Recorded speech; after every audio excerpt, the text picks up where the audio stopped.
Hello, नमस्कार, जय साथियों। तो साथियों, आप सभी लोग आप चाहे कोई सी भी कंपटीशन की तैयारी करते हैं और कंपटीशन की नेवी, एयरफोर्स, इंडियन आर्मी या फिर एसएससी जीडी आप ले लीजिए या फिर दिल्ली पुलिस हेड कांस्टेबल ले लीजिए।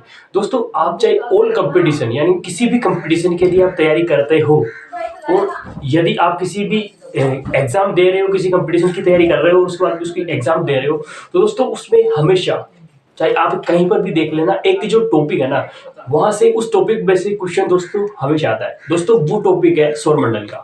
दोस्तों, हमारे जो ये सौरमंडल है, इसके बारे में कि सौरमंडल की जो मतलब कैसे बना, कब इसकी खोज की गई और हमारे ब्रह्मांड के बारे में क्या है, और हमारे जो ब्रह्मांड में जितने भी उपग्रह हैं, ग्रह हैं, क्षुद्र ग्रह हैं, इनके बारे में दोस्तों आज मैं मेरे से जितनी हो सकेगी उतनी मैं आपको थोड़ी सी नॉलेज देता हूँ। तो दोस्तों, सबसे पहले मैं बात करता हूँ सौरमंडल की। कि दोस्तों, हमारे सौरमंडल की जो खोज किसने करी? कोपरनिकस ने। कि सौरमंडल की जो खोज है ना, वो कोपरनिकस ने करी थी। ठीक है। उन्होंने क्या है कि वैसे तो सौरमंडल के बारे में, हमारे ब्रह्मांड के बारे में बहुत से जितने भी ज्यादा साइंटिस्ट हुए हैं, उन्होंने अपनी अलग अलग राय रखी थी सौरमंडल के बारे में। लेकिन सबसे महत्वपूर्ण और सबसे सटीक जो राय थी ना, वो थी कोपरनिकस की। दोस्तों, ये एक जर्मनी के वैज्ञानिक थे। दोस्तों, इन्होंने हमारा जो ब्रह्मांड है उसमें अध्ययन करके, घोर अध्ययन करके उन्होंने ये पाया कि हमारा जो ये ब्रह्मांड है पूरा पूरा, इस पूरे ब्रह्मांड में ग्रह, उपग्रह है, क्षुद्र ग्रह है, और जितने भी मतलब छोटे छोटे जो ग्रह हैं, वो छोटे छोटे जो उपग्रह हैं, वो भी बहुत सारे इन्होंने देखे। और इन्होंने ये बताया कि हमारा जो पूरा जो ये जो पूरा ग्रह उपग्रह जो है ना, ये सारा क्या है? सौरमंडल है। और दोस्तों, सौरमंडल का जो मुखिया है ना, वो सर किसको बनाया गया? सूर्य को। ये दोस्तों, सौरमंडल का जो मुखिया सूर्य को बनाया गया। उसके बाद में सूर्य के बाद में जो ग्रह हैं अपने, वैसे तो अपने मानने वाले जो खोजे गए जो आज तक के जो ग्रह हैं, वो टोटल 13 ग्रह हैं। 13 ग्रह अभी तक खोज दिए गए हैं। लेकिन अपने जो मानने में जो ग्रह है ना, जिसको अपन मानते हैं, पूरा जो विश्व जो मानता है, तो उसके लिए जो ग्रह है वो 8 ग्रह हैं। उनमें से जो दोस्तों पहला जो ग्रह है, वो पहला कर सके, ये बुध। उसके बाद में शुक्र, शनि, बृहस्पति, मंगल, अरुण, वरुण। उसके बाद में ये किया कि बुध, शुक्र, पृथ्वी, मंगल, बृहस्पति, शनि, अरुण और वरुण। दोस्तों, ये अपने 8 ग्रह हैं। और 8 ग्रहों के बारे में जो कोपरनिकस ने बताया कि सबसे पहले अपन बुध की बात ले लेते हैं। थोड़ा थोड़ा मैं आपको दोस्तों, हाँ, कि दोस्तों मैं आपको क्या है कि डिटेल में समझाता हूँ। सबसे पहले बुध, शुक्र, पृथ्वी, मंगल, बृहस्पति, शनि, अरुण और वरुण, इनके बारे में थोड़ा सा आराम से आपको मैं समझाता हूँ। दोस्तों, सबसे पहले मैं लेता हूँ बुध को। कि सूर्य के सबसे नजदीक जो ग्रह है ना, वो कौन सा? कि बुध है। सूर्य के सबसे नजदीक ग्रह बुध। ठीक है। उसके बाद में शुक्र को ले लीजिए कि सबसे गर्म ग्रह जो है ना, वो कौन सा है? शुक्र है।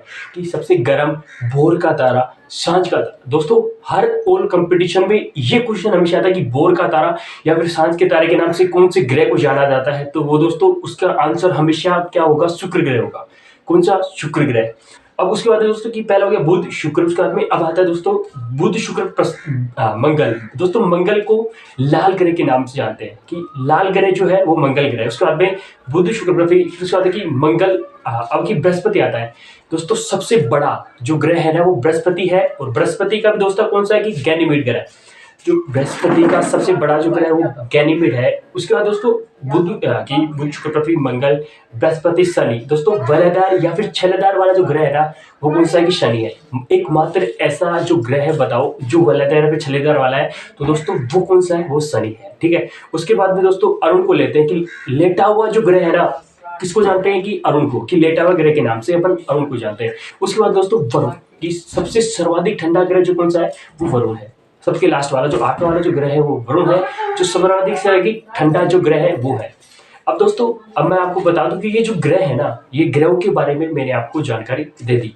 तो दोस्तों, अब मैं आता हूं कि ग्रह के बाद में आते हैं कि ये जो ग्रहों की जो गति है ना, ये ग्रह किस हिसाब से गति करते हैं, कितनी प्रकार की गतियां करते हैं। दोस्तों, इसके बारे में मैं आपको थोड़ा सा डिटेल से समझा दूं।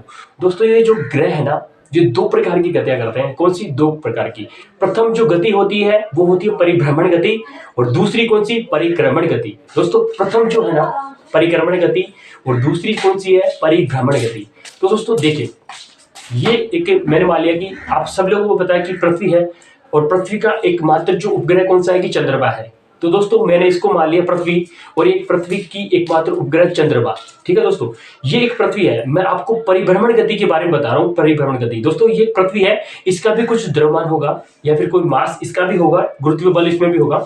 और दोस्तों ये एक चंद्रमा है, तो इसका भी कोई मास होगा, गुरुत्वीय बल इसमें भी होगा। ठीक है दोस्तों, अब मैं आपको परिभ्रमण गति के बारे में बताता हूँ। दोस्तों ये एक पृथ्वी है, ठीक है, ये पृथ्वी मैंने मान ली दोस्तों, ये पृथ्वी है, और ये पृथ्वी अपने अक्ष पर कैसे घूमती है। आप सभी लोगों को पता है कि जो मात्र कि दोस्तों बुध और अरुण को छोड़ के बाकी सारे जो ग्रह है ना, वो किससे पश्चिम से पूर्व की ओर घूमते हैं। कि क्या है कि बुध और अरुण को छोड़ के बाकी सारे ग्रह क्या है कि पश्चिम से पूर्व की ओर घूमते हैं। दोस्तों हमारी जो पृथ्वी है वो भी सर पश्चिम से पूर्व की ओर घूमती है। देखना एक बार मैं आपको दिखा दूं, ये जो पृथ्वी है ये अपने ऐसे घूमती है, ठीक है, ये अपने अक्ष पर ऐसे घूमेगी। ये दोस्तों कौन सी गति होगी, परिभ्रमण गति। दोस्तों ये कौन सी गति है, परिभ्रमण गति है, ऐसे, ठीक है। और ये अब देखिए दोस्तों, मैं आपको परिक्रमण गति के बारे में बताता हूँ, परिक्रमण गति कौन सी होती है। दोस्तों ये है चंद्रमा, ठीक है, तो चंद्रमा भी क्या है कि अपने अक्ष पर घूमेगा ऐसे पूर्व से पश्चिम, ठीक है। अब दोस्तों ये अपने अक्ष पर तो घूमेगा ही घूमेगा, उसके अलावा एक चीज मैं आपको और बता दूं, ये जो अपने अक्ष पर घूमता घूमता कि जो पृथ्वी की ये चक्कर लगाएगा ना, इसको ये देखो ऐसे ऐसे रोटेट करेगा, ये पूर्व से पश्चिम की ओर ऐसे रोटेट करेगा दोस्तों। इसको बोलते हैं अपन कौन सी, परिक्रमण गति। दोस्तों ये जो इसके जो अपने अक्ष पर ये जो चंद्रमा है ना, अपने अक्ष पर घूमता घूमता ऐसे घूमता घूमता इसके पृथ्वी की चारों ओर चक्कर लगाएगा दोस्तों, इसको बोलते हैं कौन सी, परिक्रमण गति। तो दोस्तों मैंने आप सभी लोगों को सौरमंडल उसके बाद में जो ग्रहों के बारे में आपको अच्छी तरीके से बता दिया है। अब दोस्तों थोड़ा सा प्रकाश की ओर चलते हैं। दोस्तों प्रकाश की सर्वप्रथम प्रकाश के बारे में सर्वप्रथम जो रोमन ने बताया था, हमारे जो महान साइंटिस्ट जो अमेरिका के थे, उन्होंने रोमन ने ये बताया कि प्रकाश की जो अधिकतम गति निर्वात में होती है, किसमें, निर्वात में, और प्रकाश की जो न्यूनतम गति किसमें होती है, स्थिपात में होती है।